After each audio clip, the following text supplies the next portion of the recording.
Here's the Testimonials Catch-22. How do you tell customer stories when you haven't got any customers yet?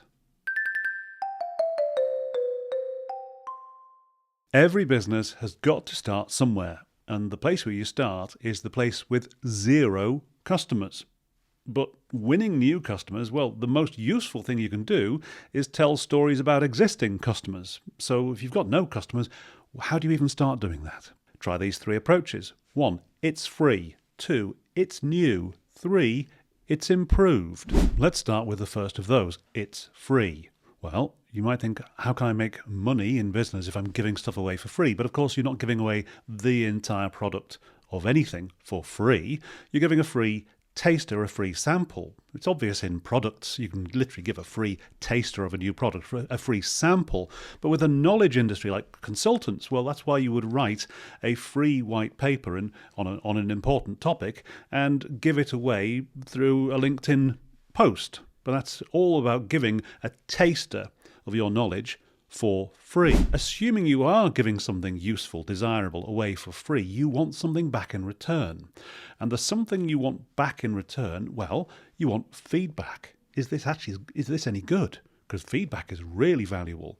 You want testimonials, like I've tried this and I really liked it. Okay, that's really valuable. That's worth giving something valuable to a customer. You're getting something valuable back. And then, of course, you've got the chance to do more business with that person. Okay, if you liked that, you'll like all of this. This is why when it comes to the Stories That Sell program, I've created a free 1-hour lecture that you can go and look at right now with all sorts of little work tasks that you can try right now. I'm confident that if that's useful to you, the full 12-hour masterclass on pitching will be even more useful.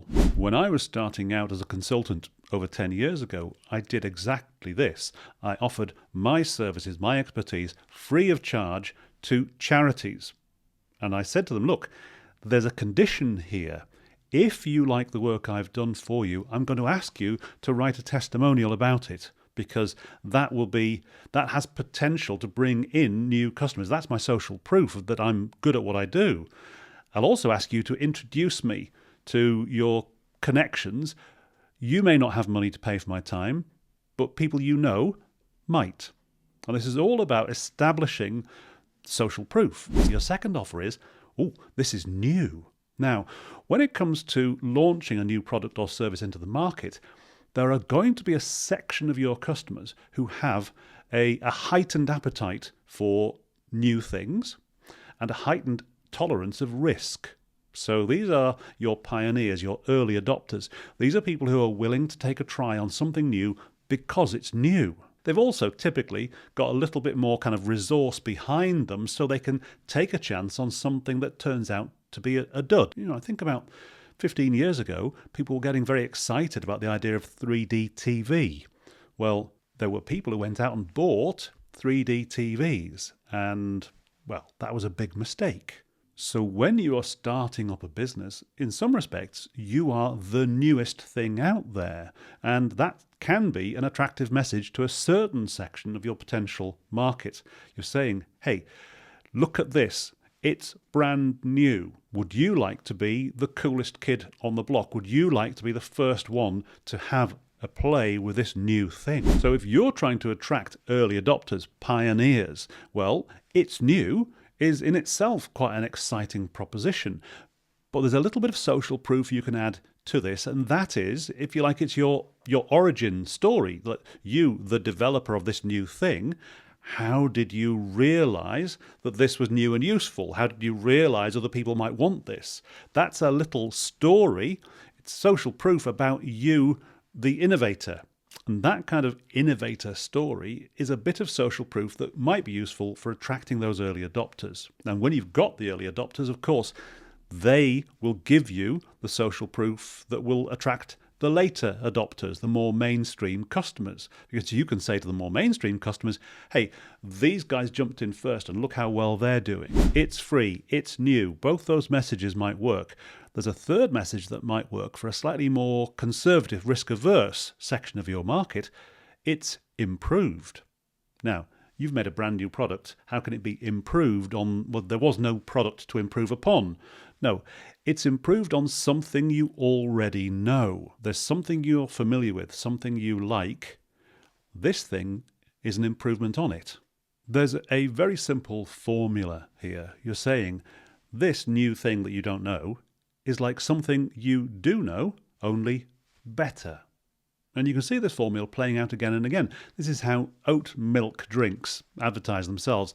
This oat drink is kind of like milk, but it's better for you. It's a very simple formula, but it has the added benefit of being attractive to people with a lower appetite for risk, because what you're saying is, yeah, it's new, but it's also familiar. Now, with all three approaches, it's free, it's new, it's improved, what you're trying to do is get the very first customers to come and try the product. And then in return, you're going to ask them for their testimonials. And I can't stress to you how important it is to remember that this is not their job, it's your job. As a little thought experiment, and I've done this with hundreds and hundreds of clients, and I always get the same result. Think about all of the people, companies who supply you with products, whether it's in your sort of home life or your work life. So you've got power companies, utilities, phone, broadband, whatever, okay? You've got people who provide you with services. When's the last time you wrote a testimonial for any of them? And the answer is, you never do. You complain when things go wrong, but you never go out of your way to write a positive testimonial for somebody just because you feel like it. And your customers won't either. You know, the people who've tried your free sample, the people who are excited about your new product, the people who think that, yes, you might be better than what they're using at the moment. They'll try your product, and if they like it, they'll carry on trying it and carry on using it, and they'll just get on with their daily lives because they're busy people. The funny thing about working for Pip Decks and on Storyteller Tactics actually is we do get unsolicited positive testimonials all the time. Like every week, somebody writes to us saying how much they enjoy using Storyteller Tactics. So that's nice, but it's quite rare. Most of the time, it doesn't happen. So most of the time, it's your job to make it happen. Now, there's a lot on social proof in the Pip Decks Pitching Mastery course. If you'd like a free taster of that course, well, have a look in the link below, and that's where you'll learn to find and develop your social proof stories that will add power to your next pitch.